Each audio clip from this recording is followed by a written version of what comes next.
السلام علیکم، دس از عمیر.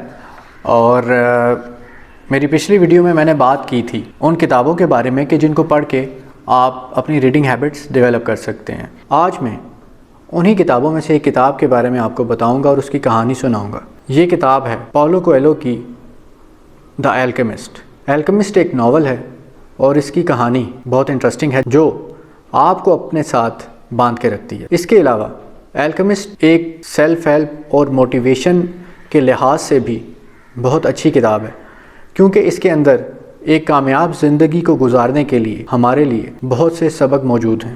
الکیمسٹ کہانی ہے اسپین کے شہر اندلوسیا کے ایک لڑکے سینتیاگو کی، جو کہ گھومنے پھرنے کا بہت شوقین تھا. سینتیاگو نے بکریاں رکھی ہوئی تھیں جن کو چرانے کے لیے وہ گاؤں گاؤں گھومتا رہتا تھا اور اپنا یہ شوق پورا کرتا رہتا تھا. اپنے اس گھومنے پھرنے کے شوق کو پورا کرنے کے لیے ایک دفعہ سینتیاگو طائفہ کے شہر گیا جہاں اسے ایک لڑکی بہت پسند آئی. سینتیاگو نے سوچا کہ کیوں نہ طائفہ دوبارہ جایا جائے اور وہ طائفہ کے سفر پہ نکل پڑا. رستے میں رات ہو گئی اور وہ طائفہ کے قریب ایک جگہ پر رک گیا. اس نے اپنی بکریوں کو وہاں پہ موجود ایک پرانے چرچ کے ساتھ باندھ دیا اور خود سائکامور نامی ایک درخت کے نیچے سو گیا.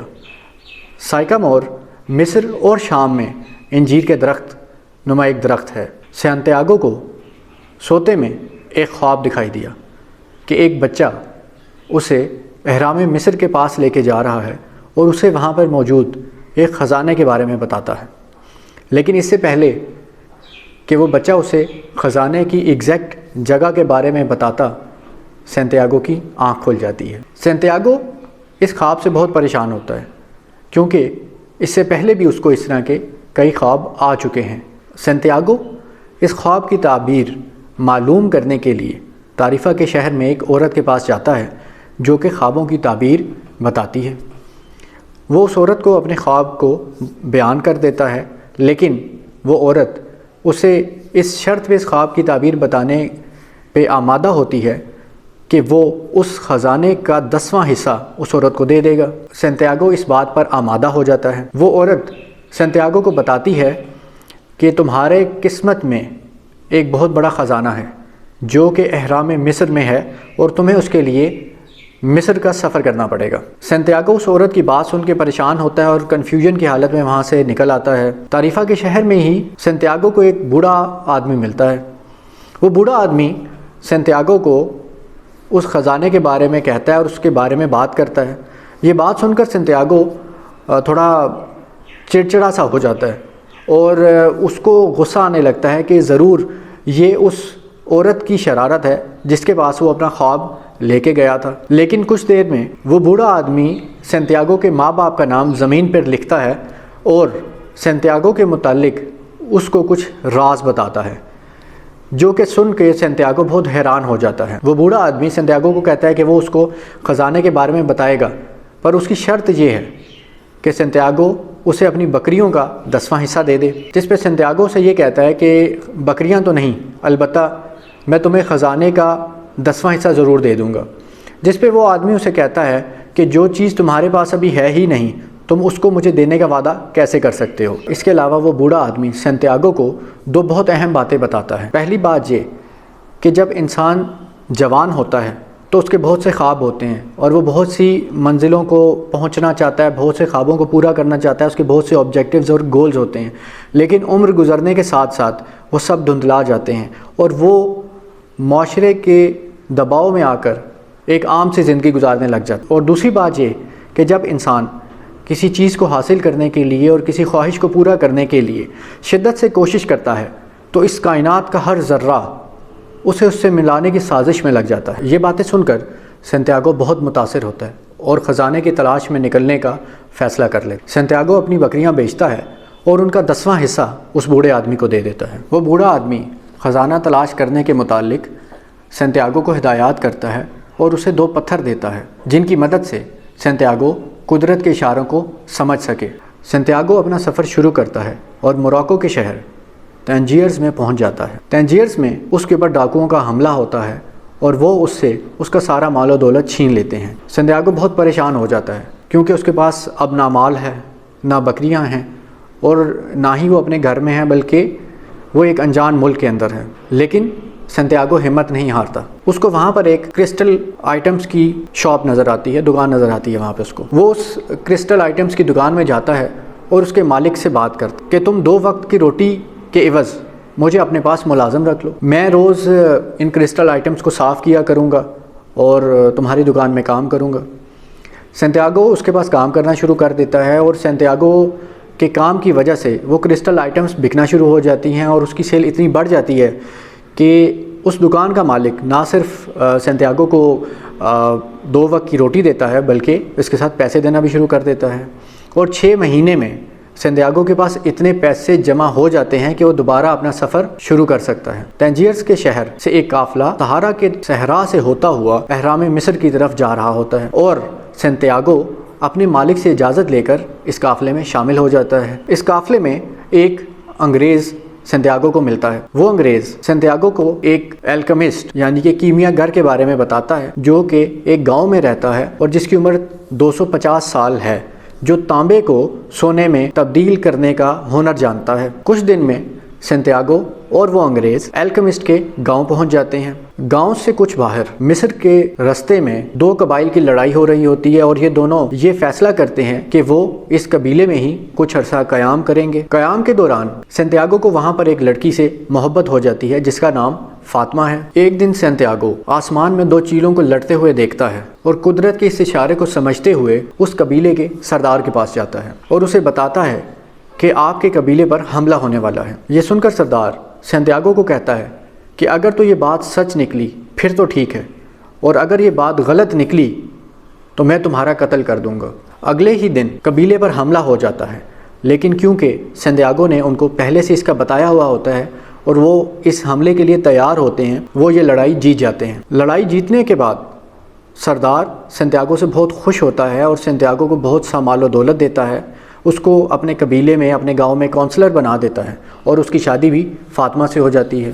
یہ سب کچھ حاصل کرنے کے بعد سنتیاگو یہ سوچتا ہے کہ اب جب کہ اس کے پاس مال و دولت بھی ہے، ایک عہدہ بھی ہے اور فاطمہ سے بھی اس کی شادی ہو گئی ہے، تو اس کو کیا ضرورت ہے کہ اب وہ کسی خزانے کی تلاش میں جائے۔ سنتیاگو اپنے خواب کا ذکر فاطمہ سے کرتا ہے اور فاطمہ اسے یہ کہتی ہے کہ تم اپنے اس خواب کو ضرور پورا کرو، میں ایک صحرائی عورت ہوں اور انتظار کرنا میری عادت ہے، تم اپنا خواب پورا کرنے کے لیے جاؤ اور میں تمہارا انتظار کروں گی۔ فاطمہ کی یہ بات سن کر سنتیاگو بہت خوش ہوتا ہے اور وہ الکیمسٹ کے پاس جا کر اس کو سارا ماجرا بتا دیتا ہے اور اپنا سارا خواب سنا دیتا ہے۔ الکیمسٹ اور سنتیاگو فوراً خزانے کی تلاش میں سفر پر نکل پڑتے ہیں اور ابھی انہوں نے کچھ ہی سفر کیا ہوتا ہے کہ وہ ایک قبیلے کے پاس پہنچ جاتے ہیں۔ قبیلے کے لوگ انہیں ڈاکو سمجھ کر پکڑ لیتے ہیں اور ان کا سارا مال و دولت چھین لیتے ہیں۔ اس پر الکیمسٹ اس قبیلے کے سردار سے ایک بات کرتا ہے کہ سنتیاگو ایک بہت بڑا جادوگر ہے اور اگر انہوں نے اس کو نہ چھوڑا تو وہ 3 دن میں ایک آندھی بن جائے گا اور ان کے تمام قبیلے کے خیموں کو اڑا دے گا۔ یہ سن کر اس قبیلے کا سردار بہت ہنستا ہے اور ان کا مذاق اڑاتا ہے اور کہتا ہے کہ ٹھیک ہے، 3 دن تک ہم دیکھتے ہیں، اور اگر یہ بات واقعی سچ ہوئی تو میں آپ کو چھوڑ دوں گا، اور اگر یہ بات جھوٹ ہوئی تو پھر میں آپ کو قتل کر دوں گا۔ الکیمسٹ کی اس بات پر سنتیاگو بہت غصے میں آ جاتا ہے اور الکیمسٹ کو کہتا ہے کہ تمہیں بھلا یہ بات کرنے کی کیا ضرورت تھی۔ الکیمسٹ سنتیاگو کو کہتا ہے کہ تمہارے پاس یہ 3 دن ہماری زندگی بچانے کے لیے ایک اپرچونٹی ہے، تم زندگی اور موت کا خوف بھول کر قدرت کے اشاروں کو سمجھو اور صحرا کی زبان کو سمجھنے کی کوشش کرو۔ سنتیاگو 2 دن تک دیکھتا رہتا ہے لیکن صحرا میں کچھ نہیں ہوتا، لیکن تیسرے دن سنتیاگو ایک بہت اونچے ریت کے ٹیلے پہ جا کے کھڑا ہو جاتا ہے اور آسمان کی طرف دیکھتا ہے کہ دیکھتے ہی دیکھتے ایک بہت تیز آندھی چلنی شروع ہو جاتی ہے اور وہ اس قبیلے کے تمام خیموں کو اڑا دیتی ہے۔ اس آندھی کو دیکھ کے اس قبیلے کا سردار ان کو جانے کی اجازت دے دیتا ہے اور ان کو آزاد کر دیتا ہے۔ الکیمسٹ اور سنتیاگو اپنا سفر شروع کر دیتے ہیں اور مصر سے کچھ پہلے عیسائی راہب کے جھونپڑی کے پاس قیام کرتے ہیں۔ وہ اس کی جھونپڑی میں پناہ لیتے ہیں اور وہاں پہ الکیمسٹ پہلی دفعہ تانبے کو سونے میں تبدیل کرتا ہے۔ الکیمسٹ اس سونے کے 4 حصے کرتا ہے، جس میں سے ایک راہب کو دے دیتا ہے، ایک سنتیاگو کو دے دیتا ہے اور ایک اپنے پاس رکھتا ہے، جبکہ چوتھا حصہ بھی وہ راہب کو دیتا ہے اور اسے کہتا ہے کہ جب سنتیاگو اپنا سفر کر کے واپس اہرام مصر سے ادھر آئے گا تو تم نے یہ چوتھا حصہ تب اس کو دینا ہے۔ یہ سب کرنے کے بعد الکیمسٹ وہاں سے چلا جاتا ہے اور غائب ہو جاتا ہے، اور یہاں سے آگے سنتیاگو کو اپنا خزانے کی طرف جانے کا سفر اکیلے طے کرنا۔ سنتیاگو اپنا سفر شروع کرتا ہے اور اہرام مصر تک پہنچ جاتا ہے۔ وہ وہاں پہ کھدائی شروع کرتا ہے اور اس کے اوپر کچھ ڈاکو حملہ کر دیتے ہیں۔ وہ اس سے اس کا سارا سونا چھین لیتے ہیں اور اس کو بہت مارتے پیٹتے ہیں، جس پہ سنتیاگو ان کو اپنے خواب کے بارے میں بتاتا ہے۔ وہ ڈاکو بہت ہنستے ہیں اور اس کا مذاق اڑاتے ہیں اور اس کو پاگل قرار دیتے ہیں۔ انہی ڈاکوؤں میں سے ایک ڈاکو سنتیاگو کو کہتا ہے کہ اسی طرح کا ایک خواب میں نے بھی دیکھا تھا، جس میں نے یہ دیکھا تھا کہ تعریفہ کے شہر کے پاس ایک پرانے چرچ کے قریب ایک سائیکامور کے درخت کے نیچے ایک بہت بڑا خزانہ دفن ہے، پر میں تمہاری طرح پاگل نہیں کہ اپنے اس خواب کی تعبیر کو جاننے کے لیے اتنا دشوار سفر کروں اور اتنے مشکلات سے ہوتے ہوئے وہاں تک پہنچوں، صرف یہ دیکھنے کے لیے کہ میری خواب کی تعبیر سچی ہے بھی یا نہیں۔ وہ اسے پاگل قرار دے کر وہاں سے چلے جاتے ہیں۔ ان کے جانے کے بعد سنتیاگو مسکراتا ہے اور اس کو معلوم ہو جاتا ہے کہ اصل خزانہ کہاں پہ ہے۔ سنتیاگو واپس تعریفہ پہنچتا ہے، اس خزانے کو ڈھونڈتا ہے اور اس کا 10واں حصہ اس خواب کی تعبیر بتانے والی عورت کو دیتا ہے اور خود فاطمہ کے پاس واپس آ جاتا ہے۔ تو یہ کہانی تھی سنتیاگو کی۔ پاولو کویلو کی اس ناول الکیمسٹ کی لاکھوں کاپیز بک چکی ہیں اور اس کو لاکھوں لوگوں نے پڑھا ہے۔ اس کو کئی زبانوں میں ترجمہ بھی کیا جا چکا ہے۔ یہ ایک ناول ہے، لیکن اس کے اندر ہمارے سیکھنے کے لیے بہت ساری چیزیں ہیں۔ اس ناول کی کہانی سے ہمیں کچھ لرننگز ملتی ہیں، کچھ سبق ایسے ہیں جو ہمیں اس کہانی سے سیکھنے کو ملتے ہیں۔ میں سمجھتا ہوں کہ سبق ہے جو ہم سب کو سیکھنا چاہیے اور ایک اچھی زندگی گزارنے کے لیے ضروری ہیں۔ ان میں سب سے پہلے تو یہ ہے کہ ہمیں خواب دیکھنا ضروری ہے۔ We should dare to dream. بنا خواب کے زندگی کچھ بھی نہیں ہے، اور آپ کو اسٹرگل کرنے کی، محنت کرنے کی ہمت کرنی پڑے گی، خوابوں کو دیکھنے کی ہمت کرنی پڑے گی، اور ان خوابوں کو دیکھنے کے بعد اس کی تعبیر کو حاصل کرنے کے لیے اپنے آپ کو مشکلات سے گزارنے کی بھی تیاری کرنی پڑے گی۔ اس کے علاوہ اس میں ہمارے لیے ایک سبق یہ بھی ہے کہ آپ کو کبھی رکنا نہیں چاہیے۔ اس کہانی میں 2 دفعہ ایسا ہوا کہ سنتیاگو کے پاس اتنا رقم آ گئی کہ وہ اپنی زندگی کو اچھے طریقے سے گزار سکتا، وہ وہیں پہ رک جاتا، لیکن وہ وہاں پہ نہیں رکا۔ وہ کرسٹل شاپ میں اچھا کما رہا تھا، پر وہ وہاں پہ بھی نہیں رکا۔ وہ فاطمہ کے ساتھ جب تھا تو وہ وہاں پہ بھی نہیں رکا، اور اس نے ہمت کی اور وہ آگے بڑھا اپنے خواب کو حاصل کرنے کے لیے۔ تو آپ کو زندگی میں رکنا نہیں ہے، اور یہ بھی اس کہانی کا ایک سبق ہے۔ اس کہانی سے ہمیں ایک چیز جو سیکھنے کو ملتی ہے وہ یہ ہے کہ ہمارے ارد گرد جو لوگ ہیں، جو ہمارے دوست ہیں، جن کے ساتھ ہم روزمرہ اپنی زندگی کو گزار رہے ہوتے ہیں، ان کو ہمیں وائزلی چوز کرنا چاہیے، کیونکہ جیسے کہ سنتیاگو کی زندگی میں فاطمہ تھی، اس نے اس کو مدد کی کہ وہ اپنے خواب کی تعبیر کو پورا کر سکے، اپنے خوابوں کو سچا کر سکے، پورا کرنے کے لیے کوشش کر سکے، اس نے اس کو روکا نہیں۔ اسی طرح آپ کی زندگی میں بھی جو لوگ ہیں، اگر وہ ایسے ہیں جو آپ کو آپ کے خوابوں کو پورا کرنے میں مدد کرتے ہیں، تو آپ ایک اچھی زندگی گزار سکتے ہیں۔ اس کے علاوہ اس کہانی میں کئی دفعہ ایسے ہوا کہ سنتیاگو بہت ساری مشکلات میں پڑ گیا، سنتیاگو کے لیے بہت مشکل ہو گیا اپنا گزارا کرنا بھی، جان بچانا بھی، پر اس نے کبھی ہمت نہیں ہاری، نیور گیو اپ ایٹیٹیوڈ اس نے شو کیا۔ اور اس کے علاوہ اس کہانی سے جو ایک اور بڑا سبق ملتا ہے وہ یہ ہے کہ you should follow your heart. آپ کو وہ چیز کرنی چاہیے جس کو کرنے میں آپ کو خوشی ملے، جس کو کرنے کو آپ کا دل کرے۔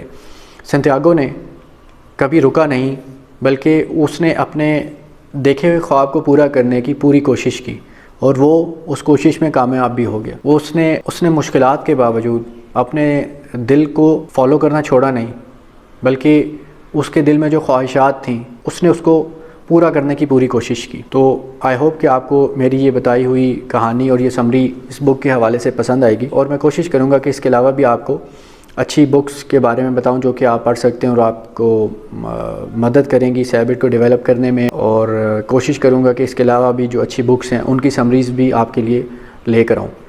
تھینک یو سو مچ، اپنا خیال رکھیں، اللہ حافظ۔